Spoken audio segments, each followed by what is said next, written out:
श्रीमानजी, सर्वात पहिली प्रतिक्रिया काय? बजेट पेश केलं महाराष्ट्राला काय मिळालं?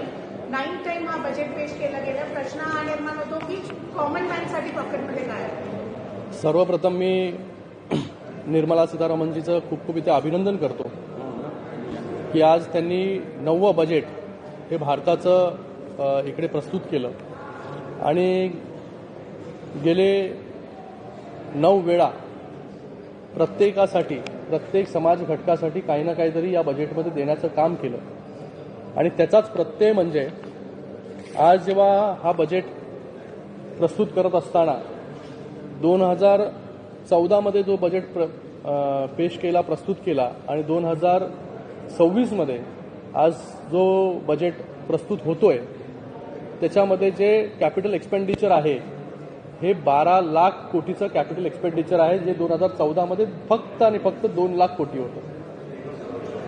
इतक्या मोठ्या प्रमाणावरती भारत जो आहे हा पुढे जातोय.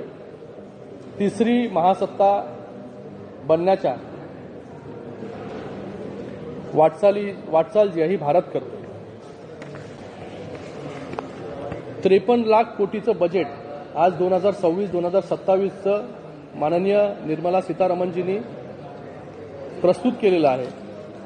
आणि हे जे बजेट आहे या बजेटमध्ये 3 कर्तव्य हे सगळ्यात अगोदर जे आहे त्यांनी बोलून दाखवले. हे कर्तव्य काय आहेत? आर्थिक विकास, जनमानसाची जी अपेक्षा आहे, आकांक्षा आहे त्याची पूर्तता आणि सबका साथ सबका विकास, या 3 मुद्द्यांवरती हा पूर्ण बजेट जो आहे हा आपण पाहू शकतो. याच्यामध्ये प्रत्येक घटकाला, युवकाला असेल, त्याचबरोबर महिलांना असेल, इन्फ्रास्ट्रक्चर डेव्हलपमेंट असेल, हेल्थ असेल, टुरिझम असेल, या सगळ्या प्रत्येक घटकाला काही ना काहीतरी देण्याचं काम या बजेटच्या माध्यमाने झालेलं आहे. सर्वात महत्त्वाचं म्हणजे एम्प्लॉयमेंट जनरेशन. रोजगारासाठी सरकार काय करते, इंडस्ट्रीज रिज्युव्हिनेट करण्यासाठी सरकार काय करते, हे या सर्व बजेटमध्ये आहे. येणाऱ्या काळामध्ये ह्या बजेटच्या माध्यमाने लाखो जॉब्स जे आहे हे क्रिएट होणार आहेत. लाखो जॉब्स हे लोकांना मिळणार आहेत. त्यामध्ये आपण विचारलं महाराष्ट्राला काय मिळालं. या महाराष्ट्राला काय मिळालं तर सगळ्यात अगोदर मुंबईमध्ये ABCG क्रिएटर लॅब्स, जे आज आपण AI बद्दल बोलतो, त्या AIचे क्रिएटर लॅब्स जे आहेत ह्या मुंबईमध्ये होणार. त्याच्यातून 20 लाख जॉब जे आहे हे तयार होणार आहेत. म्हणजे 20 लाख लोक तिथून शिक्षण घेऊन, ट्रेनिंग घेऊन हे जगाच्या वेगवेगळ्या कोपऱ्यामध्ये जातील, देशाच्या कोपऱ्यामध्ये जातील. त्याचबरोबर मॅन्युफॅक्चरिंग कसं वाढेल याच्यासाठी सर्वात महत्त्वाचं म्हणजे बायोफार्मा मॅन्युफॅक्चरिंग हब. 10,000 कोटी पुढच्या 5 वर्षामध्ये गुंतवणूक होणार आहे. सेमीकंडक्टर मिशन, ज्या सेमीकंडक्टरबद्दल नेहमी आपण ऐकत आलोय, बोलत आलोय, त्याच्यासाठी ISM 2.0 म्हणजे 40,000 कोटीची गुंतवणूक होणार आहे. त्याचबरोबर MSMEसाठी 10,000 कोटी MSME ग्रोथ फंड याची देखील गुंतवणूक येणाऱ्या काळामध्ये, ज्याच्यानी मोठ्या प्रमाणामध्ये जॉब क्रिएशन महाराष्ट्रामध्ये आणि पूर्ण देशामध्ये होतील. त्याचबरोबर स्कीम फॉर कंटेनर मॅन्युफॅक्चरिंग जे एक्सपोर्ट होणार आहे त्याच्यासाठी देखील 10,000 कोटी. आपला महाराष्ट्र ओळखला जातो टेक्स्टाईल पार्कसाठी.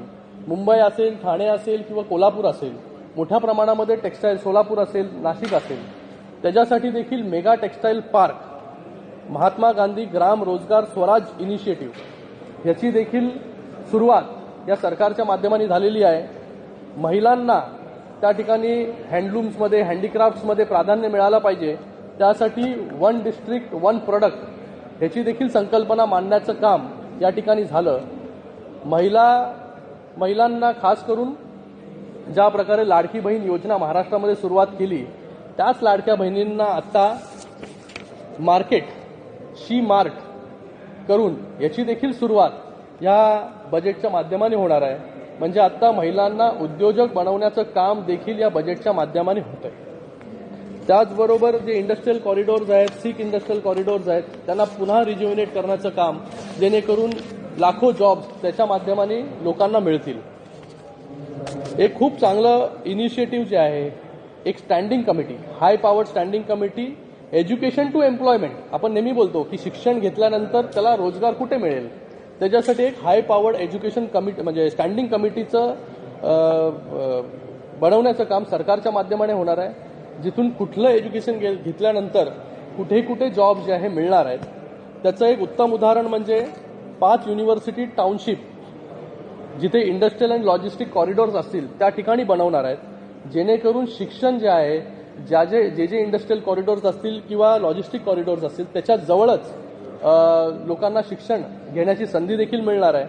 गर्ल्स हॉस्टेल प्रत्येक डिस्ट्रिक्टमध्ये बनवण्याचं काम देखील येणाऱ्या 5 वर्षांमध्ये होणार आहे.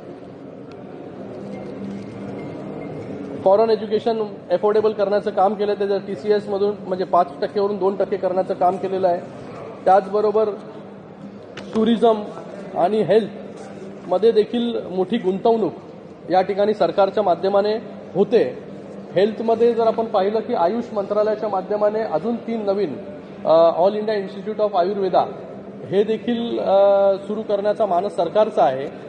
मेन म्हणजे याच्यामध्ये रिसर्च इन्स्टिट्यूट्स असतील किंवा आयुर्वेदाला चालना देणं असेल. आपल्याला माहिती असेल की महाराष्ट्रामध्ये जो वेस्टर्न घाट्स आहेत, जे पश्चिम भाग जो आहे महाराष्ट्राचा, त्याच्यामध्ये सर्वात जास्त आपल्याला जर माहिती असेल तर त्या ठिकाणी आयुर्वेदिक औषधी वनस्पती ज्या आहेत असतात. त्याचा देखील फायदा जो आहे हा महाराष्ट्राला होणार आहे. त्याचबरोबर इन्फ्रास्ट्रक्चर, मी जसं सांगितलं तुम्हाला की 12 लाख कोटीचं इन्फ्रास्ट्रक्चर म्हणजे कॅपिटल एक्सपेंडिचर हे सर्वात जास्त जर कशामध्ये होणार आहे तर ते इन्फ्रास्ट्रक्चर डेव्हलपमेंटमध्ये होणार आहे. 7 हाय स्पीड रेल कॉरिडॉर, त्याच्यामध्ये महाराष्ट्राला प्राधान्य देण्यात आलं की मुंबई पुणे हैदराबाद असा हा हाय स्पीड कॉरिडॉर असणार. आपल्याला माहिती आहे समृद्धी महामार्ग, ज्या समृद्धी महामार्गाने नागपूर ते मुंबई कनेक्ट केला आणि त्याच्यामध्ये अनेक शहरं असतील किंवा गावं असतील ही जवळ आणली. लोकांना जे आहे हे जवळ आणण्याचं काम केलं. शेतकऱ्यांना त्यांचा माल जो आहे मुंबईपर्यंत विकण्याचं एक वेगळं साधन दिलं.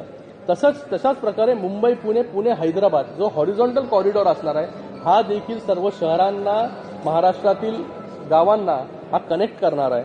त्याचबरोबर नवीन नॅशनल वॉटरवेज, अगोदर 101 वॉटरवेज जे आहे हे 2014 मध्ये भारत सरकारने घोषणा केली होती.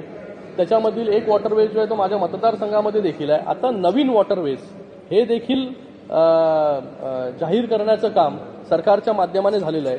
त्याचबरोबर मुंबई ठाणे MMR रिजनमधल्या जे शहरं आहेत 2 टायर 3 टायर सिटीज ज्यांची लोकसंख्या 5 लाखापेक्षा जास्त आहे अशा शहरांना 5,000 कोटी पर CER म्हणजे सिटी इकॉनॉमिक रिजनला 5,000 कोटीची तरतूद या बजेटमध्ये केलेली आहे, जेणेकरून येणाऱ्या काळामध्ये टायर 2 टायर 3 सिटीज ज्या आहेत कल्याण, डोंबिवली, पुणे, उल्हासनगर असेल, त्याचबरोबर असे वेगवेगळी शहरं पूर्ण महाराष्ट्रामधील असेल किंवा देशामध्ये असेल त्यांना 5,000 कोटीचं CER म्हणजे सिटी इकॉनॉमिक रिजन 5,000 कोटी रुपये देणार आहेत.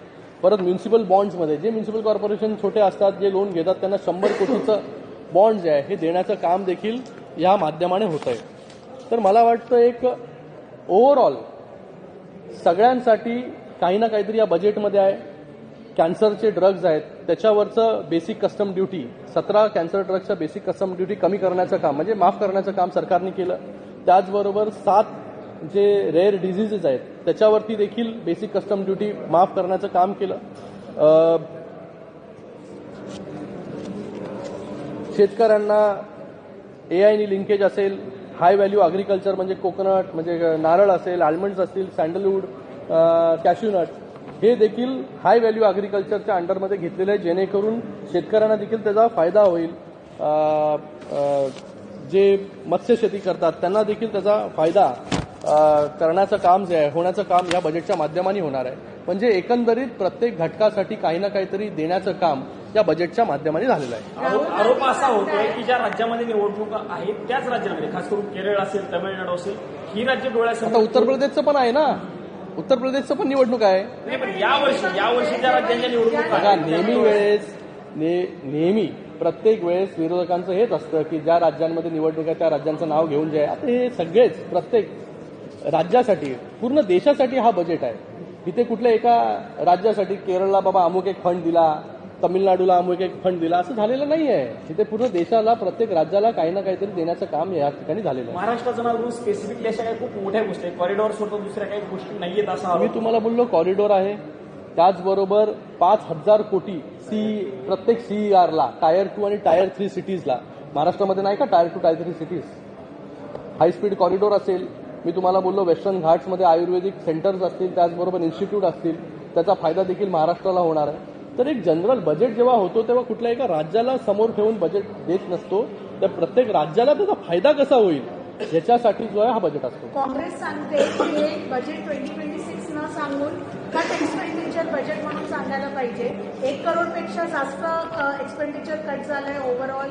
सगळ्या ज्या वेगळ्या पॅरामीटर्स आहे, मॅन्युफॅक्चरिंग युनिट्स किंवा लोकांचं काय वेलफेअर, त्या सगळ्यांमध्ये मायनसमध्ये एक्सपेंडिचर केलं गेलं. राहुल गांधी म्हणाले की कोर्स करेक्शन नकार दिलेला आहे कोर्स करेक्शनला या बजेट. बघा, तर राहुल गांधींना तुम्ही किती सिरियसली घेता. त्याच्या अगोदरचं काँग्रेसचं जेव्हा बजेट होतं, मी तुम्हाला पहिलं सांगितलं की कॅपिटल एक्सपेंडिचर ते 2014 मध्ये 2 लाख कोटी होतं, आज ते 12 लाख कोटीपेक्षा जास्त आहे. फिस्कल डेफिसिट 4.5% आतमध्ये आलेलं आहे. जे 2021 मध्ये जे वचन सरकारने दिलं होतं ते वचन फुलफिल करण्याचं काम या सरकारच्या 2026च्या बजेटमध्ये झालंय. पुढच्या 1 वर्षामध्ये अजून ते कमी होईल. महाराष्ट्रावर आले तर काल सुनेत्रा पवार यांनी उपमुख्यमंत्री पदाची शपथ घेतली. पहिला महिला उपमुख्यमंत्री त्या बनल्या. सर्वात पहिले प्रतिक्रिया आणि नंतर त्यांना मी शुभेच्छा देतो. त्यांच्या माध्यमाने महाराष्ट्रामध्ये कामं जी आहेत, ज्या प्रकारे अजितदादा कामं करत होती तशाच प्रकारची त्यांचीच कामं जी आहेत ती पुढे घेऊन जाण्यासाठी ते कटिबद्ध राहतील. आणि मला वाटतं महाराष्ट्राला पहिल्यांदा एक उपमुख्यमंत्री, महिला उपमुख्यमंत्री मिळालेल्या आहेत आणि त्यांच्याकडून चांगलेच कामं जी आहेत येणाऱ्या काळामध्ये होतील. डॉक्टर, एक शरद पवारांनी काल दावा केला होता की शरद पवारांनी काल दावा केलेला होता की अजित पवारांसोबत दोन्ही राष्ट्रवादी काँग्रेस विलिनीकरणाची चर्चा सुरू होती आणि त्याची घोषणा 12 तारखेला होणार होती. मात्र मुख्यमंत्र्यांनी हा दावा फेटाळून लावताना म्हटले की आमच्यासोबत अजित पवार प्रत्येक गोष्टीची चर्चा करायची, पण त्यांनी अशा कुठल्याही प्रकारची चर्चा आमच्यासोबत मित्रपक्ष म्हणून केली नव्हती. तो त्यांचा अंतर्गत प्रश्न होता मला वाटतं, आणि त्याचं उत्तर जे आहे हे मी कसं देऊ शकणार, कारण की दोन्ही राष्ट्रवादी जर एकत्र येणार असेल तर त्यांच्या नेत्यांना तुम्हाला विचारलं पाहिजे. अजित पवारांच्या निधनानंतर आणि 2 उपमुख्यमंत्री, तर दुसऱ्या उपमुख्यमंत्रीला पण आयडिया होती का एकनाथ शिंदे सरांना किंवा तुमच्या पार्टीला या सगळ्यांबद्दल आयडिया होती का 2 एनसीपी मर्ज होणार आहे? तर तुमच्याच माध्यमाने तुम्हीच बातम्या द्यायचे की दोन्ही एकत्र येणार आहे, तुमच्या माध्यमाने आम्हाला माहिती पडत होतं. डॉक्टर, हा एक प्रश्न उपस्थित केला जातोय, म्हणजे सुनेत्रा पवार यांच्या निधनानंतर भारतीय जनता पार्टीच्या नेत्यांकडनं, खास करून मुख्यमंत्री देवेंद्र फडणवीसांकडनं सभा ज्या होत्या जिल्हा परिषदांसाठी त्या रद्द करण्याचा निर्णय घेतलेला आहे. एकनाथ शिंदेकडनं ह्या सभा घेतल्या जाणार होत्या, कारण त्याच्या शेड्यूलमध्ये तसं दिसत होतं. सो तुमचा पक्ष, मला त्याच्याबद्दल डिटेलमध्ये माहिती नाही, पण मला वाटतं जिल्हा परिषदेच्या निवडणुका आहेत आणि लो प्रोफाईल राहून त्याच्यामध्ये प्रचार जो आहे हा त्या ठिकाणी सुरू असेल. महाराष्ट्रात तुमचं सरकार आहे, महाराष्ट्रात तुमचं सरकार आहे आणि एका निर्मात्याच्या घरावरती गोळीबार होतो. गृहमंत्री देवेंद्र फडणवीस आहे, तुम्ही सत्तेमध्ये सहभागी आहात. सखोल चौकशी जी आहे त्याची सुरू आहे आणि त्याच्या मागे कोणी जो असेल तर तो जो आहे तो लवकरात लवकर जे आहे त्याला फाइंड आउट करण्याचं काम जे आहे, शोधण्याचं काम जे आहे सरकारच्या माध्यमाने होईल. श्रीकांतजी, तुम्ही MP आहात, राज्यसभाच्या खासदार म्हणून पार्थ पवार यांचं नाव येत होतं. मुळात आता हे सांगितलं जात आहे की पार्थ पवार यांच्या संदर्भात विरोध आहे भाजपमध्ये, तर तुमच्या पण पक्षाकडून विरोध आहे का? आणि म्हणून जय पवार आता खासदारकी म्हणून ते येणार आहेत राज्यसभेत, हे सांगितलं जातं. घटना इतक्या फास्ट होत आहेत की मला अजूनपर्यंत राज्यसभेबद्दल जे आहे ह्या कुठलीच कल्पनाची आहे ती मला नाही.